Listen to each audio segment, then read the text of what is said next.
C'est notre force. Voilà. Même Batébe va dire touché. Le plus grand ennemi de Kofi Olomide, c'est qui? C'est qui? Wazego. Voilà. Mais Wazego a plein Abi mais so bon dit ma Kofi c'est aux amis. Oh, Wazego abi bongo. Ah, t'es tika bo. Totika. Hein? Oh. Abi mais so ko ma Kofi aux amis. Ah. On va Kofi n'est pas visible dans ma salle. OK. Donc maramte maranam no Kofi yaka mabe. Voilà. Anga satana. Donc il y a copier pas ni à la rater. Oh. Ne pas côté ma poésie na chance dit moi so boy bon on dit ma pas Kofi Olomide mabe. Mais ndima quand même c'est la légende. OK. C'est ça quoi bateau ne jiba yema na nzembo moko boye abi bato basala bato ba osala na bato salisa opesa bilamba olalise pa na yo olukela bango bonheur ba olukelo mabe quand bien même avec un si va la vie mais il a pleuré du fond de son cœur parce que ceux qui même nzemba ezaou on comprend que jiba a pleuré c'est le même problème que Kofi vit mais sien mais mien bato na pesi vie bato na fongoli bato ngana na lingi de tout mon cœur malgré ma belle ngande ba loba.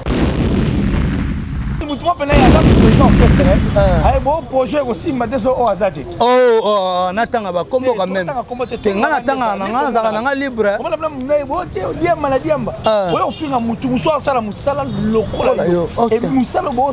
C'est pour le bonheur de notre musique. OK. Parce que le sous précieux, whisky de Davido peut bien la rater. OK. Et bien la rater à faux. Mais pour l'intérêt à nous les nabango, connaissant en fait le respect, il y a musique qui sali qui basalo basali. Balinga ko toucher musique té, ba ko se toucher les bango mais a ko linga té muninga sila. Yo quand whisky na ko linga Davido asala. Jamais. Mais ici il y a des anti-valeurs. Bani mamuto ali moi. Dans sa ressource. Na presse go. Féliciter tes pombo wana et outi na poche na été. C'est un méchant. Bon ce qu'on est dit mon outi na poche ça na on détini. OK. Oh, c'est où tu as na poche ça na on détini. Atongela ngo talent. Mais justement ça ba tonga pala so maximum $20 $20. Ça ngo pour na intérêt na ye. Mais ce que bato basala ke aye bana bongo bato beta musique na orchestre na ye. OK. Moi outi moi ça na orchestre à fabrication. C'est Chomi. Chomi. OK. Qui nous disent qu'est-ce qu'il a déjà fait de concret dans Mouté Mané. Voilà. Ça c'est être méchant. C'est être aussi un détracteur. OK. Il y a musique. Voilà.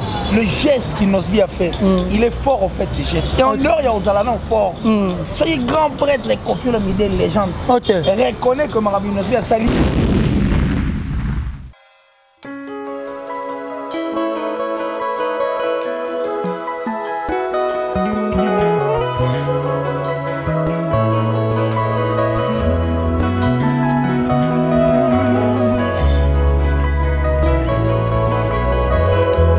Votre humble serviteur, héritier Iboula Mouyaka na bango nyonso représentant valable à Bayaka ndenge kana lobaka. Je dis merci na bandeko nyonso o balingaka bo solo na muziki ndena lobike bo solo na muziki bandi bo solo na muziki e bandi ne bolingaka ngo bo pesa tant na bo solo na muziki. Parce que moi makele les akobima o ba concert na pote ko beta maté o bokecha lobibo yo azongisi bat baketi liboso Zénith de Paris bat musu ba ko lobo casino de Paris et casino de Paris o concert les bo sali botoko beta masolo lelo pona ko bimisa ba vérité rien que la vérité na bo solo na musique.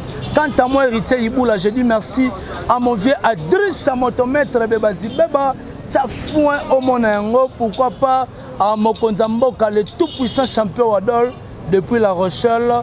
Je dis encore merci beaucoup à acteur Rugen Samper, homme vrai, Ludacris Fila, l'aspect des États-Unis.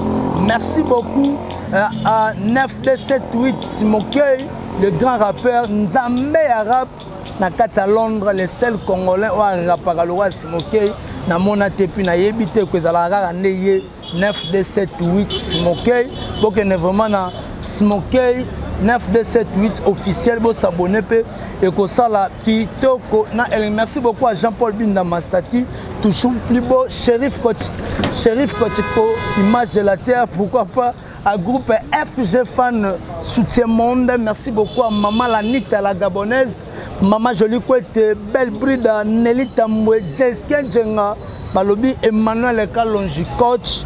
Merci beaucoup. Nabandeko tout au Bakolana. Moi, héritier Iboula, aujourd'hui, je reçois pour vous Killer Kilesi, que je l'ai dit directement. Bonjour, Killer Kilesi. Ah, bonjour, il y a solo, je crois que ces instants de tout sur la boue. Bouh! C'est-à-dire, Betty, la Sarah, les Zaïwa, Bokechura, Lobara, oh, peuple,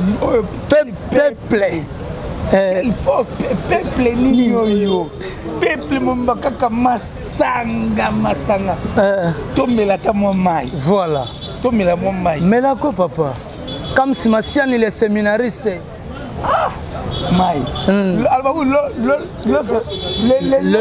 lot, c'est la vie. Ok, tu vois. Le lot, c'est la vie. Voilà. Tomela, on a raison. Maï, ils ont quitté vraiment. Et Tita? Voilà. Kamasanga. Peuple, mon melika, ma fille, quand ma image a mis ta cala. Balingi côté la théâtre était. Pas méchant. Pas méchant. Ah bon? Pas méchant quoi? Pas méchant quoi? Oh peuple nino yo. Depuis mboka nino yo. Bon. Tout ça entouré na maï mais régis des eaux. Soit que vous pas n'aimez maï ça la raté. C'est pas possible. T'as la maï bassin on a. Maï mad. Et bien mal suite hein. Snell. Toi on a 21 jours il y a Feder. Et puis voilà. 6 jours il y a de l'estage. Et ça, les 27 jours. Le temps, 3 jours à courant. Ah! Quel peuple! Tu mets la kata maï. Mais là, ta maï. Ah, tu vois, tu mets les maï. Tu mets la maï. Mais la maï, papa. Les lots. Les lots, c'est la vie. Donc, merci à toi. Il y avait ça, vous là. Il y a solo. C'est-à-dire qu'il y a côté défense au loin, non? Tu n'es plus président. C'est-à-dire au loin. Tu es ma solo vraiment. Donc, Tito Hôtel Abyss, on est très content d'être sur Congo Température. Merci. Voilà. Qui est derrière la caméra. Merci en tout cas à maman, la Nita, à la gabonaise. Merci infiniment. Merci à maman Jolie Kouete. Elle me motive plus que la motivation. J'ai dit merci comme ça à mon papa chéri John Lee Atala, le patron de Translation 7, de génération en génération forever. C'est-à-dire, tout on a posé sa traduction du Kanda, adresse ses amants. C'est-à-dire, Translation 7, tout le monde est ici, fiable, viable et puis crédible. Donc ça l'a bien. Et merci à Dati Chou, la sponsor officielle en tout cas de cette grande chaîne qui est TV. Déjà, on a repris. Officiellement, on a saigné au plein Congo Température. Voilà. Fais-moi un coup de pouce. Prends mes attentes. Et ça chaîne la bisote. Qu'il a TV en tout cas, on est sous qu'on s'abonne. Bon, on a fait hériter, il a une analyse, on est tous ensemble. Et puis merci encore une fois là parce qu'il y a un peu d'Andoya. Mais oui, obligé. On a une photo, c'est soutenu. Le vrai se reconnaît entre eux. C'est ça. Comme Massian, il est séminariste. Je suis d'abord fier de merci infiniment, mettre pas comme les autres. Mario étude également. Et puis, notre vieux, Giannissi Tantungan Putubangamuturi de Suisse-Irlande, le gourou du temple là, vieux Nabiso de tous les temps. Merci encore une fois là. La top modèle la plus sexy, la plus belle en tout cas de son pays, de sa ville. Et puis André Malou, c'est-à-dire Delphior à venir, merci en tout cas, l'amour en chair et en os. Et Yannick Ayeng a la vraie monnaie invisible, l'homme à la précision de la montre suisse. Donc comprenez que nous sommes à Kinshasa, Yannick Ayeng, l'homme à la précision de la montre suisse. Et puis j'ai dit merci à Blanchard et tous. Et puis courage, parce que là où on perd de belles mères. Ah, ok. Courage en tout cas Blanchard et tous. Que Dieu soit avec vous. Que Dieu soutienne et console toutes les familles en tout cas qui sont éprouvées. Et je crois que ça va bien se passer et ça va bien. Merci à 9278. Hein, Smokel 9278. Voilà, Moutabi, c'est un grand artiste qui fait la fierté. On a vu ce plus jeune, on a vu Adriche, un motomètre, un Bazibeba. Tiens, fou un monde en haut. Ce que tu fais un monde en père à la mort, on a ma copine. Nani n'est pas atteint comme beauté. Ah, bah, autant nous presque. Autant nous presque. Voilà, bonne santé. Maman Julien dit maman chérie. La santé, ça va bien être à passer en continuant. Il y en a dit peuple nino. Peuple nino, Tom et la rata maï. Les lots, c'est la vie. Les lots, c'est la vie. Voilà. Merci beaucoup à tout le monde. Je suis là avec Kilesi, mon vieux Bruno Loubi Kambon, mon propre Sandra Wangata, maman à Petit Bron Junior et Broly. 10 matchs, je signale à Sandra Wangata que le 5 septembre, ça sera l'anniversaire d'Alex Iboula, mon bébé, donc le nez de la famille à Botamabongo le 5 septembre. Donc à Rokotissa, vraiment 14 ans d'âge na ye de ça la kitoko na elengi joyeux yeah happy birthday to you happy birthday to you d'Alex Ibula happy birthday to you voilà c'est-à-dire joyeux anniversaire à notre fille nous sommes fiers d'avoir une fille comme elle et voilà. Fiers d'avoir un enfant c'est-à-dire modèle généralement donc ça devient un responsable voilà ici en tout cas subvenir aux besoins de ses enfants et un grand cadeau hein. Merci voilà puis toi on a fier aux papa ok voilà merci beaucoup Tozala on a qu'il laisse bandeko ba Rolanda yo lelo musique na biso évolution nango ningo ko mona yango ne ko mi ko kende ba mission na biso ko ko s'adapter ou bien ba ko zonga kasi non. Je ne pense pas parce que déjà, ce que tu as éliminé, tu on comprend que nous avançons. C'est-à-dire par rapport aux collaborations, par rapport à la considération, par rapport à la force en fait que nous sommes en train de donner, africanement parlant, au monde parce que ça on est en train de voir que la musique n'a pas des aïe na ghetto.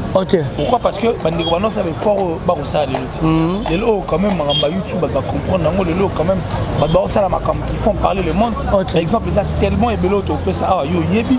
D'ailleurs surtout toi na Rolobango déjà quand tu regardes qu'un contrat qui vient à travers une voix et ça m'a cambo tout ce qu'elle a au monde.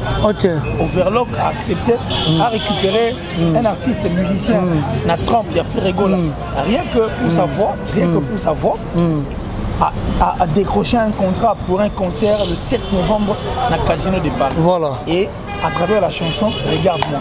Ça m'a rambo et le premier Kofi Olomide explose avec l'album Légende. La catégorie a des collaborations comme pas possible, des collaborations qui sont venues par rapport au savoir-faire de Kofi Olomide. Tu vois? De l'autre côté, la Inosbi. C'est d'ailleurs notre coqueluche. La seule personne qui fait parler en tout cas le monde entier. Le Michaud, la seule personne qui fait parler en tout cas le monde entier. Au plus surtout dans le concert, nous avons avant concert, nous avons Ben Affleck.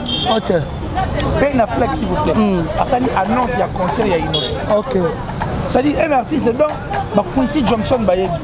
Or ils sont étrange car au moins l'artiste n'a pas moi yeba une américaine. Maintenant on dit le mot il y a extra voilà. Mais si quand on regarde Inosbi à son âge il fait des choses de tkala rosalate. Or Inosbi a tkala les gars orchestre à mutute, a tkala qui m'a potote, a tkala ben nyonga mutute. A même la musique n'a pas bagarre na concours. Chose qui n'est pas facile parce que là il faut convaincre que va voter. Va voter et puis azawa lelo. Pire encore Inosbi c'est l'homme de la cité ou moja. Asali marambo na musique na biso même les grands reconnaissent que Batikalo sala ngoti. Voilà. Et tout ce qu'il a fait là, asalango pas au nom. Il y a une asalango au nom de la musique. Ah OK. La musique na biso et puis ça makam. Voilà. Et puis au tali même tanga banero tangu alonzaki ba SOS wana. En dehors il y a bateau ba billet personnellement. La plupart des personnes qui ont intervenu, qui ont contrôlé, c'était des artistes et musiciens. Non seulement de la République du Congo, mais de partout dans le monde. Ça prouve que la musique n'a pas comme Hakuna. Et puis quand tu regardes Inosbi, tu as un challenge. Tu as un challenge Inosbi par rapport à ce qu'il fait comme la musique. Il y aurait un challenge de musique à ça que c'est bien été. La musique est avancée, c'est un challenge total dans le monde. Non, non. C'est qu'il y a une grande évolution. Mais le plus grand problème de la musique, c'est les anti-valeurs. Les années, papa. Anti-valeurs. Ok. Bah, anti-valeurs. Oui. Ok. Anti-valeurs. Comment voulez-vous y ok? Au sali, featuring na mutu. Artiste, on a artiste na yote. As artiste c'est comme tout autre artiste. Yo pesilar na yo. On demande que tu de l'aide. Ça dit humblement au seigneur de l'aide. Ok. Bah pression aide humblement. Yo lingo kende. Au boyu baninga mususu. Pour effacer la histoire na bango. Place au wana. Ok. Pour yo tika la yo mo. Un anti-valeur. Ah ok. Comment voulez-vous? Yo. Aujourd'hui, on faire souffrir un artiste comme Ferrego là. Tu veux faire souffrir un artiste comme Kofi Olomide. Tu veux faire souffrir un artiste comme Inosbi. On veut faire souffrir ma fabrication. On veut faire souffrir déplique Pomba Nuance. On veut faire souffrir Ibrator et Balaloemo. Tu veux faire souffrir Mister Poutine, c'est Léo Scram. Voilà, état d'esprit. On veut faire souffrir Bango pour l'intérêt na yo. Or Maramba ça les a pour le bonheur na yo. Mais la musique ça maman abino. Oui, les artistes et musiciens de l'homme, on a le bango trop la bannière dans ma famille respective. Ok. Ma peine de licencier va l'équipe bango na chica. Oui. Mais sur tel vieux musicien à mener, sur tel vieux licencié pena reconnu à mener. Il y a une compatibilité. Voilà. C'est ce qui prouve que la musique est le roman est malonga et malin. Ok. À tout temps une chiquité. Voilà. Yo yembi, certes royer la nomme et combien mo kilo mobimba. Ok. Oui, mais net on vend peut-être mon petit odaye. Peut-être aussi pour faire sa présence pour comme si dédé. Na oui, mais nous les ça là que musicien venait longolio bena awa. Matindi jet et au sobino exemple quand dia ko so va faire là. On ressort c'est grâce à la musique. OK. Vous comprenez? Ouais, maintenant dans stade président de Tanzanie a zappé na wana. Voilà. Président Kenya a zawana. OK. Aya tu dis non mais c'est monsieur Kofi Olomide. Appelé Mbote. Oh non, animateur nanga, comment il est soldat. Appelé Mbote. On a notre guitariste nanga, comment on est dans le folk. Appelé Mbote. Grâce à la musique. C'est ça. C'est quoi ces anti-valeurs là. OK. Ceux qui sont il est musicien mais détracteur. OK. La musique n'a pas. Voilà. Tu veux nourrir une personne qui soutient ce que toi tu fais. OK. Aussi longtemps yo avant hier on a bat salamo avant poyozal. Voilà. Yo yo coûte pas ici ba salamo. On dit embeli ku bat. OK. Et puis tu fais des choses parce que batona ba laki. Et puis on copie comme on bat salaki. Mais pourquoi ne pas respecter cette musique? Ces anti-valeurs là, ba miyeli. Oh. Ça dit ils sont même derrière les artistes et musiciens. Au moins, un artiste et musicien, ça présent orchestre, ça a succès. Voilà. Mais il n'a pas fini à présent, monsieur orchestre. OK. Après, fini la suga. A super le retour. Ah, ouais, non. Bah, c'est bel air, tout ça, non. Ah. Donc, ça dit, moi, il y a ça présent orchestre. Avec bon projet aussi, maintenant, c'est au hasard. Oh, on attend, comment quand même. On attend, libre. On a maladie. On finit à Moussala, Moussala, local. Et Moussala, c'est pour le bonheur de notre musique. OK. Parce que de sous autres cieux, whisky ne va Davido que belle raté. OK. Et belle raté à faux. Mais pour l'intérêt à nous les nabango, connaissant en fait le respect, il y a musique qui sali basalo basali. Balinga ko toucher musique té, ba ko c'est toucher les bango mais à ko lingate muninga sila. Yo quand whisky na ko linga Davido sala. Jamais. Mais ici il y a des anti-valeurs. Balima mutali moi.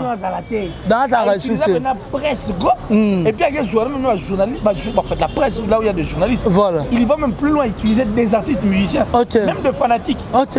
Pas détruire Gamout. Mais aux autres détruire Moutou pour rendre faible Moussalo Sala. Mais Moussalo va bounder là avant. OK. Pour permettre aux Alozalelo pour venir pour Chama. Pour Mangana. Oh, bah loin Makadi. Voilà. Bah bagara pas pour Yozal. OK. Surtout il y a pas mal d'artistes et musiciens qui se sont battus pour le respect de la musique. Voilà. C'est de là où moi je vois mal ces anti-valeurs. Mais ces anti-valeurs qu'il est ici. Dans l'année dernière, l'émission on a moni Robino Batouni. C'est une image. C'est une image, voilà, c'est cité ou Moja. Ils n'ont subi à Télémi. L'artiste répond quoi? L'artiste a relobati. Image, on a mon musique, on a compris tes années. Maman banda ko abi oloni okolo bana innocent bioko féliciter bi jamais na ko féliciter te pombo wana e wuti na poche na été. C'est un méchant. Bon ce que les tiens mon wuti na poche ça na on détini. OK. Oh c'est wuti na poche ça na on détini. Atongela ngo talent. Mais justement ça ba tonga pala so maximum $20 20. Ça na pour na intérêt na ye. Mais ce que bato basala ke aye bana bongo bato beta musique na orchestre na ye. OK. Moi wuti moi ça na orchestre fabrication. C'est Chomi milite. Chomi. OK. Qui nous disent qu'est-ce qu'il a déjà fait de concret dans notre manège. Voilà. Ça c'est être méchant. C'est être aussi un détracteur. OK. Il y a musique. Voilà. Le geste qu'il n'ose bien faire, il est fort en fait ce geste. Et en dehors il y a aux alanons fort. Soyez grand prêtre les Kofi Olomide légende. OK. Reconnaît que Marabi Nosbi a sali. Même Bango Batika au salon. OK. Déjà quand Robin nous refuse et puis ça n'est pas pénal. C'est un artiste et musicien qu'on respecte. Voilà. Mais surtout que l'année à Makambo. Et ça c'est normal, il faut jalouser puis face à la méchante. Oh, et ça c'est normal. Ça c'est normal. Ah, OK. C'est lui qui dit ça. Il est dérangé puis sauter. Ah, OK. Parce que quand il vient à la télé, il attaque Ferrego. Tout le monde a attaqué Ferrego gratuitement. Déjà comme on a un niveau. Voilà. Mais tiens le bagnon, il y a les Nosbi. On comprend ce qu'il veut tout simplement dire. Okay. Mais on les rappelle à l'ordre. Abo Sanatek, Inosbi a amusé plus de $40 000 et où la poche avant Maramouane Salé. Et rien à ce moment là. Et puis même là-bas, parce que c'était promis à la 100 000, c'était 66 000. Oh, bah récoltaki, mon bah récoltaki. Mais na 66 000 wana en dehors na yango, Inosbi a amusé plus de 40 000. Ok. Et outil na poche na ye. On dit merci à Inosbi. Voilà. Parce qu'il a pensé dans la sinistre. Ok. Mais net côté Azala ou soit côté Noye ici à Kenda pour venir en aide. Ok. Nabat. Voilà. Attention mon ou ta poche, c'est toi qui n'ont pas la ndengwana. Mais là on y est déjà. Robin on dit que c'est initié déjà. Oh ça acte moro, il y a bonne volonté. Ah, Robin a encore beaucoup de choses à faire. Il est encore trop jeune. Voilà. Faut mettre en rumba. Oh, abeta non. Ma bête de rumba. Mondi bua sombi mutuka baya baya. Oh, il y a solo. Il est là au salon. Mais bah ouais, m'a peine à Bercy, bah au salon animation. Lui n'est pas un animateur. Oh, il n'est pas un animateur, il doit chanter. Oh, papa. Il a beaucoup de choses à faire. Ah, bon tika ye. Bon, je réponds. Ah, réponds papa. Mais il disait que Maramo a se retournera vers hier. Ah, ok. Mais à quand on a compris que il y a ah, parce que depuis que nous sommes l'idée aux ans de lutter quand même. Il y a moi boire le besoin. Nzadi. Ba goutara boire mbalé. Nzadi. Mais à boire à souhait. Kao. Na mona quand il manque. Ah. Comme c'est Inos. Ok. Or il faut allouer ce qu'Inosbi a fait. Ok. Vous comprenez? Parce que Inosbi a sali. Et ça que fierté à Inosbi. Fierté à les musiciens. Maintenant on peut dire que les musiciens ont super conscience. Bah quoi ça et servir un peu de leçon. Voilà. Et permettre que oh, Maramo Inosbi a sali. Moi je peux encore faire mieux pour aider peut-être d'autres personnes à nier. Ok. C'est qui est tout à fait logique. Mais si on voit que sa méchanceté n'a pas au monde, déplacement on là. Robin tu es musicien. Après ça, on concert, on va en rumba. Bétano va rumba. Ah, bétano rumba. Tiens, on va concert, on va musique, va concert, nos photos et barango. Ok. Photo à concert, photo à rumba, photo à pena maramune ça là. Ça on nous les. Oh, ça on nous. Voilà, Robin ça on nous. Polémique il y a ça là. Et ça n'en bien. La polémique au clash, il y a un bête. Mais avant de clasher, va clasher à n'importe qui. Il y a de ces personnes qu'on ne peut pas clasher. Ok. Bah tu as ciblé dans le clash, et puis il y a déjà caché. Ok. Or toi on a posé énergie à ça, on a continué. Quand tu dis que on va louer la salité. Ok. Oui, mais combien de prières bah sinistrées. Ok. Bah vrai sinistré. Oh bah j'ai occasion il y a au côté la banda kouana bah c'est l'inosbi. C'est ça. Quand toi tu dis ça, Dieu qui te regarde, est-ce qu'il est content? Non non. Alors content non? Mais oui. Aux âmes méchants. Il y a ma casse. Parce que toi tu n'as pas initié, même pas ça l'initiative à ta maroté à mouki au sali. Attends forage à pas. Au sali à moitié. Donc il faut arrêter de bavarder et puis arrête de te faire souffrir inutilement. Toi tu es un artiste et musicien, chante. Tu as encore beaucoup de choses à faire. Avec ta voix là ça peut. Les gars là comme on est ni Robin a perdu. Et comme ça, pourquoi? Parce que, vous voyez, si ça a un succès, il y a une maison. Ah oui. Ça a deux focaux. Deux focaux, voilà. Et puis, il y a des arabes. Et puis, il y a des arabes. Ok. La guimale. Ok. Il faut que tu le rendes ça, la force et permettre qu'il y ait des choses. Voilà. C'est très dangereux, mais Robino souffre en silence. Et puis, prends ton mal en patience. Voilà. Et on a je mets le moins dans la salle. Même bango. Ok. Papa. Bête ma beaucoup de peine. Mystique. Musique, la musique, c'est et ok, d'accord. Voilà. Il y a musique. Voilà. Et ça va œuvre musique. Qui l'a qu'il est si parlons un peu. Mais là, on va pas mal. Le lot c'est la vie. Le lot c'est la vie donc. Le lot c'est la vie en tout cas. Mais la rappelle maï. Et comme ça la TikTok on a elle qui l'a qu'il est si pyromane. Faire égaux la or bati calamine tena lingina loba mais faire égaux la lobby à boire qu'il a teaser ya pyromane ben impression na yo. En tout cas je suis très content parce que je l'ai dit depuis la première conférence de presse de faire égaux la Sultanie. OK. Ça l'a m'a il s'était métamorphosé. Tu comprends? Voilà. Il métamorphose. Donc il a accepté maintenant d'avancer avec la musique et de faire. Et il a compris que la musique est un business face à l'amour. Ok. Alors en regardant le roi, la pyromane, j'ai dit merci. Ok, donc ce qui toque.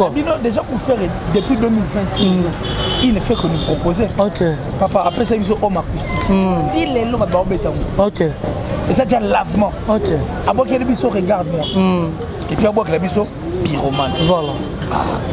Nous, on est au total. Moi, je ne veux maintenant pas que le Golo m'a des retours face à ce qu'on a distraction. Voilà. Parce que homme acoustique et souffrant un homme. Ok. Et souffrant. Voilà. Homme acoustique et souffrant un homme. Certes, le Golo a été là, mais tellement le Golo a été là, un homme. Ok. Marie Badano critiquant le Golo, on dirait que Badano c'est un homme qui a donné ma métier. Regarde-moi, il souffre un homme, et ça a succès un homme. Ok. Parce que je ne veux pas que Pyromane souffre. Vous avez déjà compris que Ferrego là. Ok. Avoir Ferrego là, c'est s'asseoir sur une mine d'or. C'est que vous avez déjà tout. Vous avez un artiste qui vous donne ce que vous voulez. Ok. Le roi c'est le Robino Bolinga. Il y a Pes Rabino. Si c'est l'été la distraction. Ok. Bon, sur internet actuellement, distraction, ça marque. Kasi, on a un mouquette. Parfois il se bibi. Oh, bah, si, bah, Soana. Ah, bah, si. Bah, si, vraiment. Oh, vraiment. Oh, tout le temps, comment on a bon. Oh, elle est là. Parfois il se zali. Et puis, les détracteurs, les valeurs. On comprend que faire à ce boire et l'eau au moins à ma casse. Ok. Baoti kabino kimeta. Po baluka boye omoni image ya Sankara. À Longwe ou à Saliboye. Ozonga c'est plus Roger qui revient. Certes, c'est bien. Mais ça ne concerne pas à fond les Gaulois et les Gauloises. Je dois comprendre que c'est une distraction. Si vous vous emportez, vous allez perdre votre objectif. Le plus important, c'est de ne pas et de ne plus laisser l'artiste tranquille. Seul, en fait, devant un fait accompli. Donc, vous devez soutenir ce qu'il est en train de faire. Alors, ce qu'il fait, il vous donne Pyromane. Mais il faut que vous téléchargement. Et il s'abonner à la page artiste. Et il faut que la sold out le 7 novembre. Le 7 novembre. Donc vous devez être très concentré. Alors très concentré tout en faisant ma cam. Et ça vraiment important. Tu vois ce que je veux dire? Voilà. Donc moi je crois que le Gaulois Gauloise, vous devez montrer à la face du monde, notre gladiateur, que voilà un Kanda. Et puis nous allons oser là. Harmonie. Voilà. Et puis la dynastie. Parce que Kanda s'est manifesté. Ok. Tant que vous sommiez, tant que vous talent, tant que vous permettre qu'ils aient la macasse en fait et qu'ils n'ont pas. C'est de là où moi je suis. Voilà. Alors ils doivent éviter la distraction. Pour éviter la distraction, c'est de ne pas regarder à côté. Magamba soit nous bandé les amakam bango. Bango babanda yango. Basi ça on a nenga na bango. L'objectif même les alliés. Pyromane voilà. Harmonie, dynastie. Casino de Paris, voilà. Sold out avant le 7 novembre. Ok. C'est là où vous êtes. Bah donc comment les faire boire à Bilora Makasi. Bilora tu vas tirer les apôtres là. Sur l'hôtel me dit pour perdre. Ok. Objectif est aboyé. Mais pourquoi tous ces combats ceux qui faire un Ngabi c'est au moins attaque ba guerre et bande. Ils ont compris que c'est le réveil du géant. Ok. Ils ont compris que c'est le réveil du géant. Ils ont compris que c'est maintenant un grand parce que tu as là on dit pas de détracteur anti-valeur on a. Bah il peut va utiliser presté. OK. Ça va utiliser ba Michel Moussouté. Bah tigre pena on y corte à côté. Farafa. C'est Farafa. Il y a un promo nzoto voilà. Tigre pena ba yo télé yo. Côte à côte. Côte à côte. Nzoto. Voilà. Ai bi organiser. Ah comme méconnaissable sur terrain. Voilà. Joueur on a comme on a ranen. Nginama ou le fou. Nginama le fou non de plus suki. Achana tenti. Yem ta chana tenti.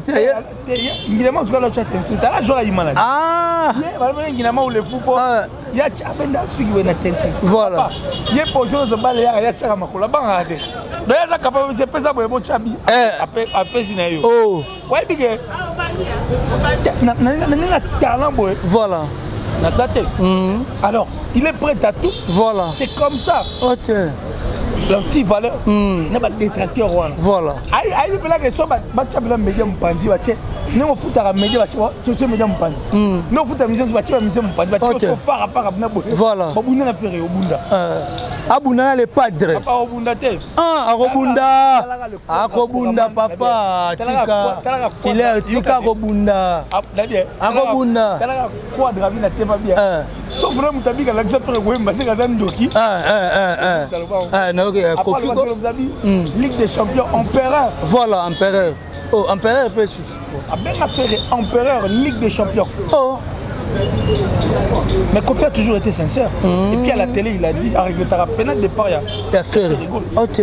Papa, hier le binaso mudabi na la sa faire mazando anandoki aleka ayemba to voilà donc ayi que so ba tiki na ninga ba talent bo pousse là OK papa obundate 30 secondes c'est mais te ba obunda te obundate na faire obundate ah mais bon on temps on ba lobato faire gola ah ayembo ko likayo ah faire abundate na ninga ba talent ka yo ça là que tellement na ninga ba talent ils sont pas voilà et combattent maintenant ba ko linga te ma malongo ça parce qu'ils savent album moi jouer harmonie album moi jouer dynastie papa et ça bon mon ça comment ne pas sur kaboli serait en deux dans quoi ya boadi serait tout on va faire voilà motiver ça et balukit les collègues les places les collègues na belle comme les colo voilà voilà ils savent il y a ba tchèque alors les gladiateurs le gaulois et gauloise arrêtez de vous distraire soyez concentrés pyromane arrive OK soyez concentrés le 7 novembre Casino de Paris soyez concentrés Dynastie Harmonie et Zoya. Soyez concentrés. Voilà. Pour s'abonner. Faites tout au fait possible. Enfin que vous sommes. Pour rafler ma signe l'or na kimenion. Voilà. Pour rafler ma disque d'or na kimenion. Na monter ma rotita. Na kimenion menace. OK. Voilà. C'est tout ce que je peux dire pour ça d'abord. Conscientiser. Voilà, on a conscientisé. On est toujours avec toi, Killer. Si tu étais Ferrigo là. Quel peuple. Mais là, non, Maï. Maï. Le lot, c'est la vie. Le lot, c'est la vie. Oui, pour qui tu yo. Yo, pour qui tu yo. De toute façon, on m'appelle Zaïroa. Tu as la Zaïroa. Tu as la Zaïroa. Ah. Bah, méchant. Bah, méchant. Azala Zaïroa. Oh, alors Zaïroa, tu as congolais. Ah. Tu as un drapeau RDC na l'ambassade va remplacer. Il y a un remplacer. Ah. Il y a un Zaïroa. Mais là, non, Maï. Le lot, c'est la vie. Ok, tu vois. Voilà. En tout cas, Mikolo, on a Monica Maï. Maï, papa. Voilà. Ça maï, on voulait pas moni maï, faut mélanger, on pose ça, mais ça n'a mis au boss, c'est pas toi, non. Bah, dis-nous ça, la maï à moi, tu sais, on produit. Oh! Bah, quoi, ça, la maï à moi. Tu l'as, si Bandego, le lot, c'est la vie, Bandego, bah, Rolanda, yo.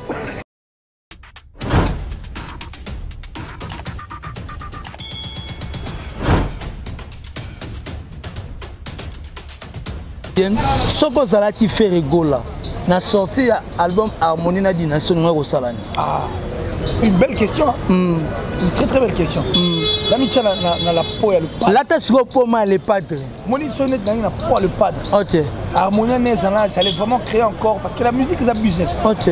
La musique avant tout est un business. Voilà. Au preuve Frère avait accepté de monter un avion Morobiso tout pour qu'il Guinée. OK. Il a accepté de partir en Guinée pour comprendre que la musique est business. OK. Parce que tu peux faire exemple typique, mais tu as la harmonie va tout baser la harmonie dans le bel mot par exemple. OK. Tu suis pena showbiz. OK. Tu chèques billet pena $100 concert et album. OK. La bête est concert, fête et écoute et album. Un concert pena que non avant album bima. Voilà. Concert. Bête à live té.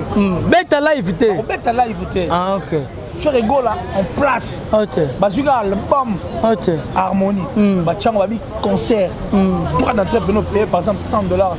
Voilà. Est-ce qu'on a posé ça on a battu c'est l'harmonie. Non, la 4 on a babé tara, tu as CD. Ça dit CD, il est il est en train de prester. Ah OK. Il est là, il preste en fait. Pour ça la soirée de encore image. Voilà. On va profiter ce qu'on va yoka pour la première fois. Voilà. Bayoga harmonie na kata salle. OK. Tu peux na prix. Faites écoute ta musique parce que les États-Unis pèsent ça. Mais là on a le beau Kenya West pas autant ça là. Avec un concert album il s'est fait beaucoup d'argent. OK. Musique à business. Voilà. Tu sais bien que non tu es avant sorti de harmonie avec concert harmonie. Showbiz $100 50 papa OK. Bah OK no. Il va se faire beaucoup d'argent. Voilà. Pour musique à business. Et puis permettre de bailler au Gambo. Et puis tant album est revenu mal sous ça sera encore une autre force. Au Gambo. Voilà. C'est comme ça qu'il faut voir les choses. Et ça l'est bien. Et ça l'est bien. Parce que l'album le plus attendu, l'album on a plein à Katia. OK. Harmonie na Dynastie, papa, c'est là moi. Il y a un saganate, un saganate. Soit tu as un concert et harmonie. Na combien quoi? Et ça la guitare au fort, donc c'est rigolo. Moi, je crois que l'idée elle est bonne. Ceux qui vont aussi à la ça l'a bien. Et puis, RDC déjà, c'est bon. La promotion Penaro dans la radio à Tanzanie, à Kenya, à Ouganda, c'est-à-dire à Rwanda, à Burundi, il faut le faire Côte d'Ivoire. Même avant de sortir l'album, album Limoro, ça a fait plusieurs surprises, c'était Côte d'Ivoire. Parce que la Côte d'Ivoire, c'est la plaque tournante en fait. Il y a musique sur le niveau Afrique francophone. Au rapport, on a venu à plaque tournante. Jour pendant cet album, Mozart en Côte d'Ivoire. On est notre tour, mais l'album est venu écouter sur la Côte d'Ivoire. On dit ça là. Ça dit sortir ma radio en Tanzanie, il faut aller leur chercher la promotion, il faut faire la radio. La musique elle en est. À part ça, on va dire bon, on a dit remettre ça en parce que faire rigolo même quand un truc n'est pas bon. Mais généralement, ils seront parfaits. Parce que sa voix est ton, ça va déjà marabout. Voilà. C'est comme ça que je vois les choses. Tanzanie, Kenya, Rwanda. Maroc, le Maroc. Il faut même dans le pays Maghreb. Il faut aller là-bas. Plus loin là-bas. C'est-à-dire, voilà. Comment il faut qu'il y ait et puis aussi, il faut avoir l'habitude de boire à Rabat. On a pu chaîne. Voilà. On a ma télévision. Azul, il banga tellement de banga les ça, on va pas ça au bête. Donc si j'étais plus rigolo dans la peau de plus rigolo. Non ça la boyenne là. Voilà. C'est tout ce que j'allais dire. Merci beaucoup en tout cas. Na ba golo o balandi na ba gladiateur ko lo bana bango nini. Au pesi ba conseil. Parce que le français balobara quelquefois les conséquences corrigent mieux que les conseils. Et place au ba voisin va perdre. Oro lo bana ba mourir à bonne musique nini. Déjà le golo va conséquence les conséquences déjà chez le gaulois ils sont tout place la place pour ça on va pas non ça déjà ma vieux loup en fait ça suivi dans ma gamme va comprendre alors bah ton ça sous la droit erreur va foncer dans les deux voilà objectif pyromane objectif harmonie dynastie objectif Casino de Paris le 7 novembre avant le 7 novembre voilà et puis objectif single d'or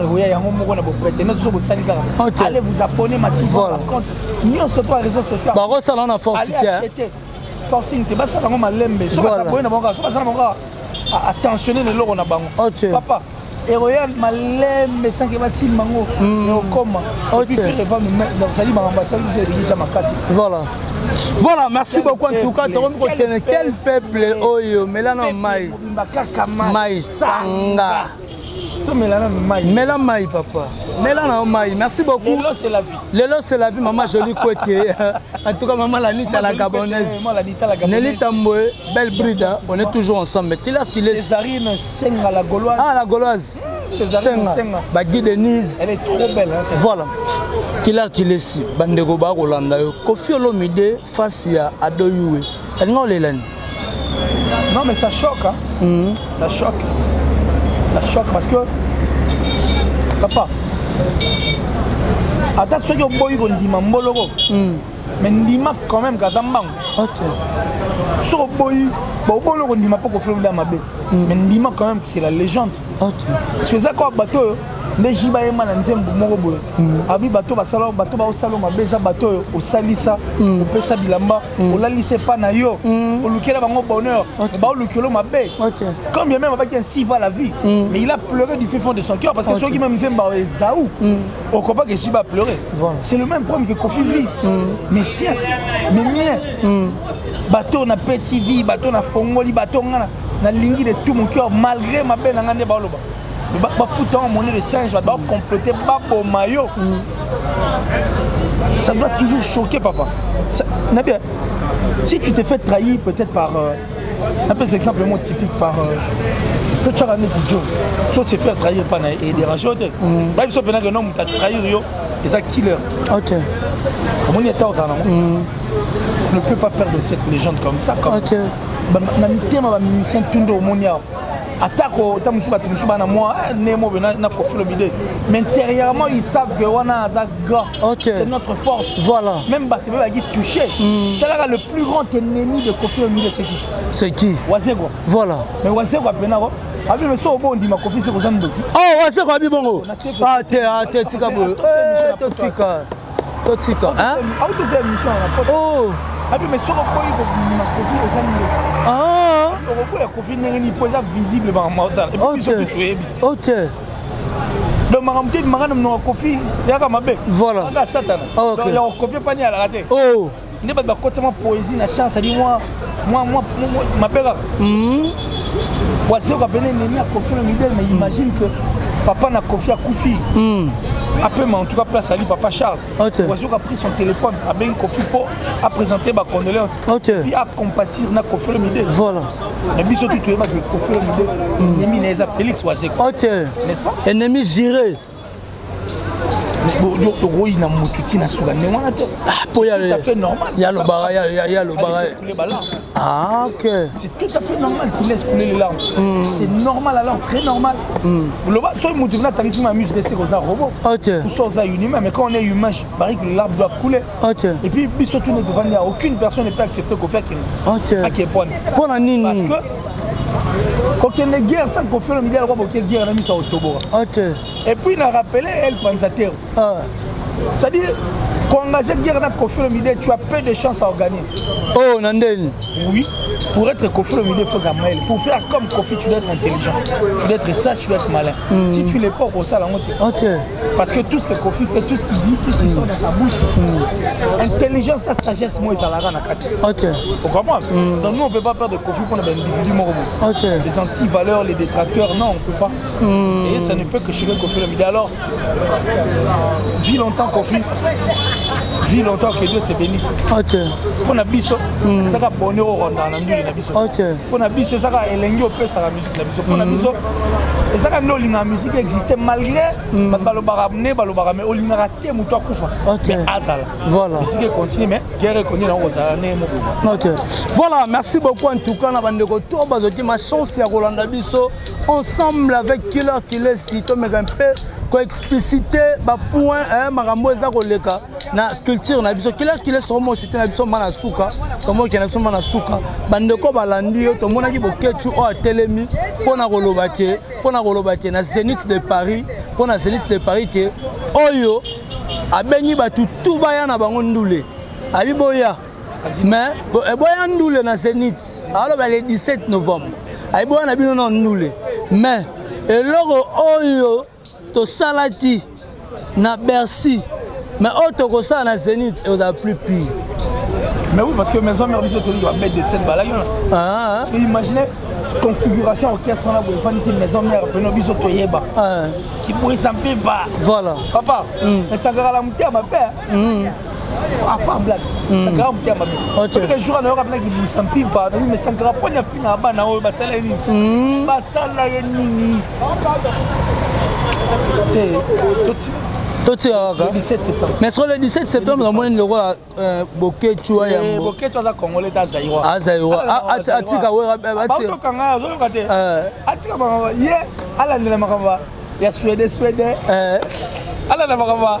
Ok, c'est dit que Zaïrois, il y a tiré dans la Zaïrois. Allah n'a pas. Ok, c'est Zaïrois. Ok, c'est la vie ma belle-lys. Ma belle-lys est congolais. Il y a la Zaïrois. Atika, biso ba congolais na Mimi Mongo. Allah ne m'a pas Zaïrois. Atika, biso ba congolais le 17, tu vois la Zénith de Paris. Ok, le 7 novembre. Le 17 septembre, Zénith de Paris, le 7 novembre. Donc, nous allons à Casino de Paris. Et puis le 27, c'est le concert en fait de la vie. Voilà. Parce qu'on fait le bi. Après le concert le 28, il y aura quelque chose qui va se passer. Ok. Voilà, merci beaucoup Killer Stokomi na Souka. Na bande retour au Balandio, ba remerciement na yo et puis na numéro de contact. Ah, quel peuple. Quel peuple mobile kaka masanga. Bobela kata mai. L'élo c'est la vie. L'élo c'est la vie. En tout cas, la sorcellerie n'est pas un travail d'équipe. Vraiment, n'est pas un travail d'équipe. Et puis, tu dois comprendre que mieux vaut un chat mort qu'un lion dans une cage. Et s'il faut aller plus loin, ça là-bas, comme mine était, ça là comme mais la grandeur. Si tu n'es pas en mesure, en fait, de faire de grandes choses, fais de petites choses, mais avec grandeur, quoi. Tu vois, la grandeur, ça l'a bien pris, ça. C'est un grand plaisir et j'ai dit merci à tout à Télévision. Merci à mon papa chéri Johnny Atala, le patron de Constellation 7. C'est-à-dire tout pour sa traduction du canal, on a l'adresse Constellation 7. En Angleterre, fiable, viable, ça l'a mis bien. Et merci encore une fois là à la plus suspecte, la plus discrète d'Atichou depuis la France, la sponsor officielle de Killer TV. Donc merci pour tout, que Dieu te bénisse. Merci à mon vieux Janice Tachunga pour te baramouture de Suisse-Irlande, le gros du temple, le gros du temple. Merci à Del Piero à venir, hein. André Malou, 9278, des grands rappeurs. Smouké. En tout cas, merci à toi, Torozela, le son Gili, Yannick Kayenga, la vraie monnaie invisible, l'homme à la précision de la montre suisse. Merci Yann Kayenga, Blanchard et tous, courage, ainsi que toute la famille, ainsi va la vie. Normalement, Julien Diebo, Lycénie depuis les États-Unis, merci. Merci à la top modèle, la plus sexy, la plus belle en tout cas de sa ville et de son pays. Merci infiniment. Merci à Batutou Balinga Killer, moi je les aime. Césarine Senga la Gauloise. Césarine Senga la Gauloise. Il y a Willy Mani, Willy Mani, en tout cas merci à toi, l'artiste, merci. Et puis maman Lanita la gabonaise, et puis maman Jolie Couette. Ma jolie. Kams Massiani, le séminariste, espace LAS, merci à toi. Et puis Bayo Tude, c'est d'abord un peu. Tes côtés viennent à la driche à motomètre. Trésor Loumaya, garçon de disque, Trésor Looms. À bientôt quelque chose se prépare. Loumaya, Trésor Looms, merci à toi. Mais c'est Killer qui laisse.